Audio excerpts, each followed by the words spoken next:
E está conosco. Tem vinheta? Tu quer vinheta? Não precisa. Eu fiquei nervosa agora, Não queria precisa. agilizar. Eu achei que tu ia botar a vinheta cantada do Ao Paulo vivo? Rogério. Paulo Rogério. Não, a gente não fez essa. Sem vinheta hoje, que a gente está com pressa, porque cada minuto aqui, cada segundo vale muito. Nós estamos, eu nem sei, né, na nossa bancada descentralizada, recebendo o Paulo Rogério dos Santos, que nós abríamos o programa dizendo de que é uma das vozes mais importantes e mais potentes do nosso estado, que abriu caminhos para muitos comunicadores. São mais de 40 anos de rádio independente. Paulo, bom dia. Tudo bom, Aline? Tudo bom, bem? Moisés? Tudo ótimo. As ordens. Podem perguntar. Vamos começar então pelo começo. Paulo, tu sonhou em fazer rádio em algum momento antes de chegar na rádio? Não. Foi ocasional. Eu trabalhava em móveis conforto com o Torronteg, a família Torronteg, e sofri um acidente. Muito obrigado. Muito obrigada. A senhora parabenizando na rádio. Aí eu sofri um acidente trabalhando com uma máquina e um choque elétrico. Queimei e tive queimaduras na mão direita, e aí eu tive que parar de trabalhar, porque tive queimaduras graves na mão direita e tal. Aí não tinha o que fazer, eu fui lá na rádio conversar com o Lauro. Que idade tu tinha, Paulo? Eu comecei com 19 anos, na rádio. Mas isso eu tinha uns 18, porque eu trabalhei muito tempo em futebol, sábado à tarde e domingo. O Lauro deve ter tido compaixão, né? Ele disse, põe ele aí. Aí me colocaram no futebol, trabalhar de repórter. O Wilson me colocou de repórter de campo, porque ele tempo tirava um pilha nos repórteres. De brabo, quando o Lajadense perdia, viajava para Bagé. Comecei assim, mas Daí tu era reporteiro do Lajadense. do Lajadense. Mas tu queria um emprego, não necessariamente um microfone. Olha, eu sou do Santo André, né? Quem lá na minha época, ficar desempregado, andar com um violão embaixo do braço, não arrumava casamento, né? Então tinha que trabalhar, era uma questão de... Eu tenho carteira assinada desde os 12 anos, eu trabalho desde os 8 anos. Eu vendia picolé e sorvete aos 8 anos, no turno oposto à aula. Da onde eu venho e na camada social que eu pertenço, trabalhar é obrigação do menino, né? Tua família era pobre. Nós continuamos humildes, né? Eu venho de um berço pobre, sim, um berço bastante humilde. Meu pai era assalariado, 4 filhos, né? Minha mãe ainda é viva ainda hoje, com muito esforço criando os filhos. Muito bem, daí tu começa a fazer reportagem, então, lá com 19 anos. Sim, E comecei aí? no futebol. E foi uma grande aprendizagem o futebol. Repórter de campo para improviso, para observação, né? Hoje tem o VAR, hoje tem várias ferramentas que auxiliam. Mas naquele tempo o repórter de campo tu te posicionava e tu tinha que controlar os dois lados do gramado, né? Então tu tinha que ter uma percepção bastante aguçada. E foi uma grande escola trabalhar como repórter de campo. O Jaci era jogador do Lajadense naquela época, Jaci Preto. E quando que o Paulo Rogério, repórter, começou a imaginar que poderia sentar numa bancada e ser o apresentador? Ou pensaram por ti? Aline, é uma escalada a questão do trabalho na escola que eu tenho, né? Tu vai galgando à medida que tu tá capacitada. Tu não te capacitando, tu vai ficar estacionário. Então a gente capacitar é frequentar algo que tu possa ser desafiado, é buscar algo que te desafie, nunca ficar no mesmo patamar, né? Isso sempre, ainda hoje eu mantenho esse propósito. Inclusive nas minhas atividades particulares, né? O que eu sabia ontem, muito bem. Hoje eu não vou repetir, eu tenho que aprimorar, eu tenho que buscar algo novo, eu tenho que fazer algo diferenciado. E assim foi na carreira rádio, né? Tanto é que eu nunca tive locução, nunca tive uma voz de um locutor comercial, um Renato Souza, por exemplo, um Renato Vorm. Eu me lembro que uma ocasião, quando eu estava começando no rádio, o Gastão fez o Gastão falando, né? Era o narrador. E aí ele fez um elogio para uma vizinha, que depois a vizinha da minha mãe contou para minha mãe contou para mim, mas isso há 40 e tantos anos atrás. Pois esse rapaz até tá... Ele comentando com a vizinha da minha mãe, lá no Santo André. Esse rapaz, esse moço aí, tá melhorando. Daqui um bom tempo, 5, 6 anos ele vai ficar bom, bem assim. Paulo, o Lauro conversava com vocês ou vocês conversavam com o Lauro em relação à evolução no rádio? Como é que vocês olhavam para o Lauro Miller, que já era uma figura central na comunicação do interior? Moisés, não era uma conversa. O Lauro, os princípios de vida do Lauro e da Lia, da esposa dele, eram ícones, eram balizadores. Os princípios de vida da família Lauro Miller eram balizadores para nossa conduta, tanto conduta particular como conduta profissional. O Lauro, naquela época, branco não dançava em baile de moreno, a gente chamava, né? O Lauro e a Lia era o único casal convidado, lá na Hidráulica, pelo seu Manuel dos Santos, a fazer parte do baile dos morenos. O único casal branco que dançava no meio dos morenos.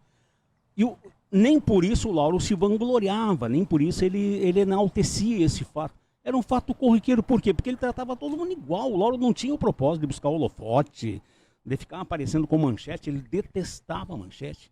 Uma ocasião que ele foi ventilada a possível candidatura dele para o Senado ou para a Câmara Federal, e era uma ocasião ímpar mesmo, né? Ele iria se eleger, o cavalo estava passando encilhado. Eu me lembro, e os colegas que trabalharam com ele naquela época vão lembrar o que foi a agonia do Lauro, não pela decisão, porque nós sabíamos que ele ia decidir que não ia, né? Porque o Lauro sempre foi muito família, muito comunidade, mas pelo fato dos holofotes estarem se voltando para ele, a imprensa em cima dele. O Lauro não gostava de aparecer. Então, o Lauro e a Lia, princípios de vida do Lauro eram situações que nos balizavam, eram ícones para nós numa conduta tanto particular como depois no microfone. Quer dizer, tem que haver imparcialidade, aquilo que o Lauro defendia. Então não é uma conversa, aquilo era princípios de atuação, nem havia necessidade de conversar. E aí chega o Acorda Rio Grande. O Acorda Rio Grande também foi ocasional, foi circunstancial. O Nerlinho fazia programa até às 7h30, aí o Nerlinho não quis mais fazer até às 7h30, começou a fazer até às 7h. E eu auxiliava, eu ajudava o Lauro na preparação do panorama, né? Então eu chegava sempre mais cedo, 5h30, 6h, chegava lá, começava a montar o material, levava os jornais e tal, começava a montar material e ver o que estava acontecendo, fazia levantamento de polícia. E o Nerlinho foi cada vez enxugando mais o programa dele, que começava às 5, eu acho, 5h30. Ele foi recuando. E aí chegou uma época que ele quis parar às 6h30 da manhã, ele quis parar. Isso fazem 42 anos. Aí o Lauro perguntou se eu não queria pegar então das 6h30 até às 7h20, quando começava o panorama, né? Eu até posso, mas...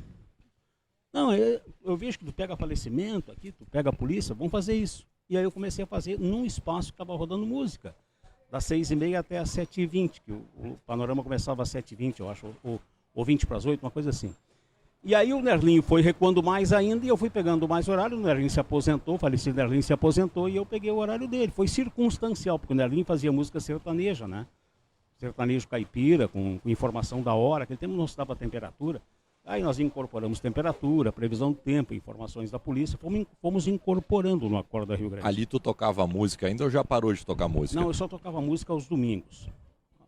Aos domingos eu tinha um programa que, ainda hoje o Acorda Rio Grande é aos domingos, mas tinha um outro nome, Integração Nacional.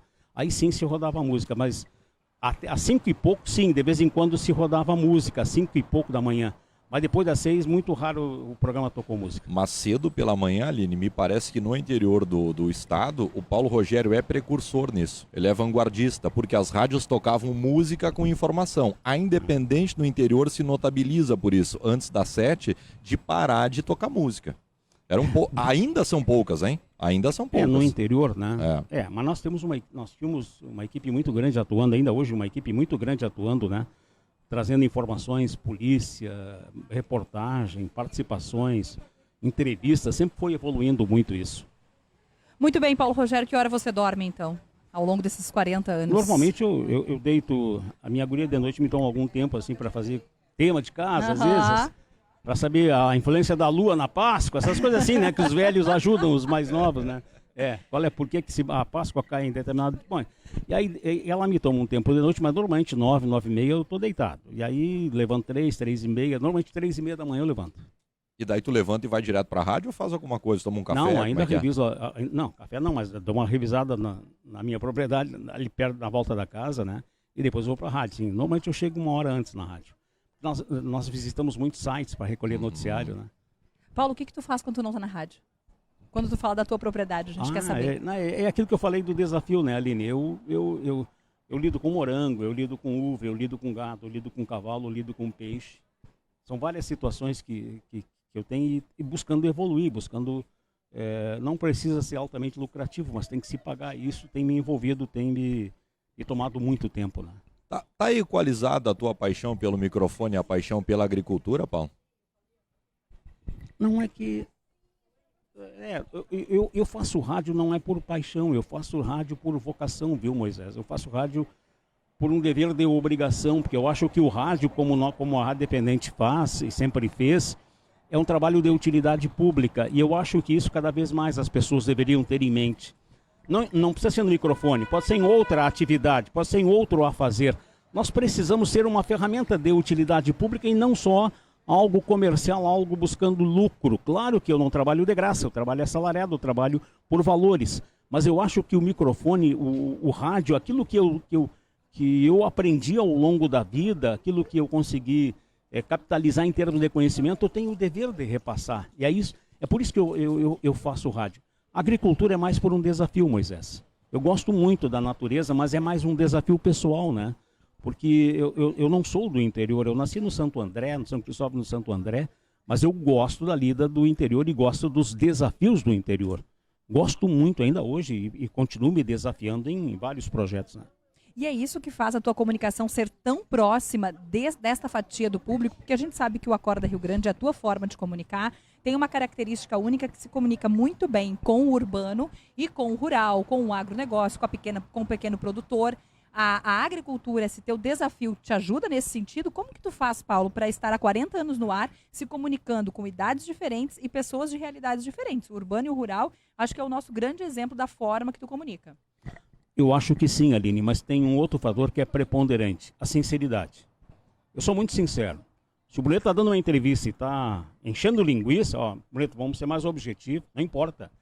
A sinceridade. O ouvinte não quer mais hoje floreios. Ele não quer mais maquiagem, ele quer preto no branco, ele quer a informação exata, a informação quanto menor, quanto mais sintetizada, melhor, e quanto mais próximo daquilo que ele está vivendo. Eu entro em supermercado, eu faço compra em mercado, eu vivo o dia a dia que o nosso ouvinte vive. Quer dizer, eu não vou lá a Porto Alegre fazer compra, não, eu faço as minhas compras aqui, o que está acontecendo no estacionamento, o que está acontecendo na segurança. É isso que aproxima muito, não é no meu caso, acho que é o próprio programa, né? O programa tem este editorial de ser próximo do nosso ouvinte, que é o mercado que nós buscamos. Importante falar, o Paulo Rogério, ele busca o curso de jornalismo depois que ele já era radialista há mais de 30 anos. Sim. E daí tu te forma jornalista. Eu tinha que pasteurizar um pouquinho os meus conhecimentos também, né, Moisés? Lá pelas tantas tu te acha muito soberano. Te ensinaram lá, tu ensinou eles, aprendi, Paulo? Não, aprendi muito. Meu Deus, os colegas, ainda hoje tem gratas lembranças, professores, né? Eu acho que lá pelas tantas tu começa a te achar assim, o cara, né? A bolachinha, tu tem que Mas tu te viu assim? Não. E daí tu foi buscar? Não, tu não te viu? Não, tu foi humilde e queria mais. Não, e nem quero. Eu acho que isso é contra os meus princípios, né? Eu quero ser uma ferramenta. E lá foi isso que eu fui buscar. Não fui buscar o que a universidade poderia ter. Inclusive, me lembro que uma vez a Jane me levou, estava fazendo o curso, a Jane me levou para palestrar para os colegas, né? Só Jane Mazarino. Ô, Jane, tá. Eu não gosto de falar em público, né? Eu fico muito envergonhado. Vamos ver o seguinte, eu vou lá, mas não vou palestrar. Vocês me perguntem. Eu não falo. Vocês perguntem, daí eu respondo. Aí deu certo, né? Porque realmente eu tenho um pouco de restrições em falar em público. Tu é tímido, Paulo? Não sei se eu sou tímido, mas eu não gosto de aparecer em público e palestrar em público. Não gosta de tirar foto, não gosta de aparecer em vídeo. Não, mas nem tem por que tirar foto, né? Vou tirar foto aqui. Comer, só sai para espantalho lá na lavoura, né? Ô, Moisés, menos, né? O Paulo pode ser contratado para assustar criança em festa de aniversário. Aí sim. Né? Voltando para esta bancada que é séria, Paulo, ao longo desses 40 anos tudo mudou. E lá pelas tantas o próprio Acorda Rio Grande mudou e trouxe outras figuras, trouxe o Nicolas, por exemplo, que é um cara super jovem. Como é que é te manter na ativa, com uma tecnologia que muda a toda hora, mesmo pra gente que está inserido já nesse meio, é um pouco mais... Tudo bom? Obrigado. Obrigada pelo carinho. Amém, obrigada. Olha aí. Paulo, como é que é fazer tudo isso? Como foi a chegada dessa novidade na bancada, né? Por muitos anos tu esteve sozinho. Muitas vozes passaram a circular por ali. Há pouco, na abertura do Panorama, eu falava inclusive da minha chegada na editoria do Clima, que foi uma editoria muito ancorada na tua voz. E o Nicolas ali dividindo a bancada contigo, o Renato dividindo a bancada contigo. É que a evolução, Aline, não é só no rádio, a evolução como um todo está fazendo o nosso ouvinte, o nosso público ficar cada vez mais exigente, com razão, né? Hoje o telefone é um microcomputador que traz uma informação para ele instantânea, uma informação atualizada. Às vezes fake, muitas vezes não, mas ele quer uma informação com uma abordagem um pouco diferente lá pelas tantas. E é isso que a Rádio Independente tem feito, viu? Eu sou muito reparador de veículos de comunicação. Não sou crítico, eu sou reparador, vamos deixar bem claro. De veículos de comunicação. A vida toda, né? Rádio Nacional, Rádio Record, Rádio Tupi, né? A vida toda, sempre que podia, eu dava fazia uma oitiva, fazia uma escuta antes de entrar no rádio, né? E ainda hoje eu acompanho muito, até pelos noticiários, o veículo de comunicação que não fizer essa diversificação de abordagens, de tomada de pautas, de filtro de pauta, lá pelas tantas, de uma apresentação um pouquinho não tão séria, não tão sisuda de uma notícia, né? Porque normalmente quando eu vou para o microfone, o ouvinte tem a ideia de que vem uma situação ou trágica ou uma informação pesada, né? Pelos vínculos que eu tive com editorias. O Nicolas, o Renato Souza, e tem tantos outros apresentadores na área, tem feito uma abordagem mais leve, mais suave. A vida está ficando mais leve, a vida não está mais tão pesada para ficar sisudo e fazendo ruga o dia todo, né? Importante isso. Paulo, tem um assunto que é um assunto que permeia muito o jornalista e qualquer pessoa indiferente da profissão. O Galvão Bueno, que é o apresentador de TV mais famoso da América Latina e talvez top 5 no mundo, há bem pouco tempo atrás ele anunciou a aposentadoria dele. Ele disse, vou parar. A informação que eu tenho é que ele está voltando agora, porque eu sou tudologista, né? Eu faço uma análise. Ele faz. O Galvão, no melhor momento da carreira dele, ele parou de narrar. Ele estava num momento assim, eu particularmente achando que ele estava espetacular. E nós temos muito disso, né? O Paulo Rogério está trabalhando há 40 anos na rádio e tal. Será que ele não vai parar? Será que não é hora de eu parar? Mas a gente nota que comunicador de rádio ou jornalista, quanto mais velho, melhor. Dá para fazer. A gente fala muito do vinho. O vinho acho que não, né? O vinho às vezes ele fica velho, tu não consegue tomar ele. Agora, o radialista não. Ele fica velho e ele fica mais maduro, ele fica mais pronto, ele está mais amaciado. Tu não está pensando em parar pelo que a gente vê. Quem fica ao teu redor, a gente não nota uma necessidade tua e uma falação tua de parar. Mas eu já quase parei, né? Eu trabalhava 18 horas por dia. No meu auge da rádio, eu cheguei a trabalhar 16, 18 horas por dia. Em épocas de cheia, eu trabalhava 2, 3 dias. Eu e o Renato Varno e o Lauro trabalhávamos 2 dias, 48 horas a fio no microfone.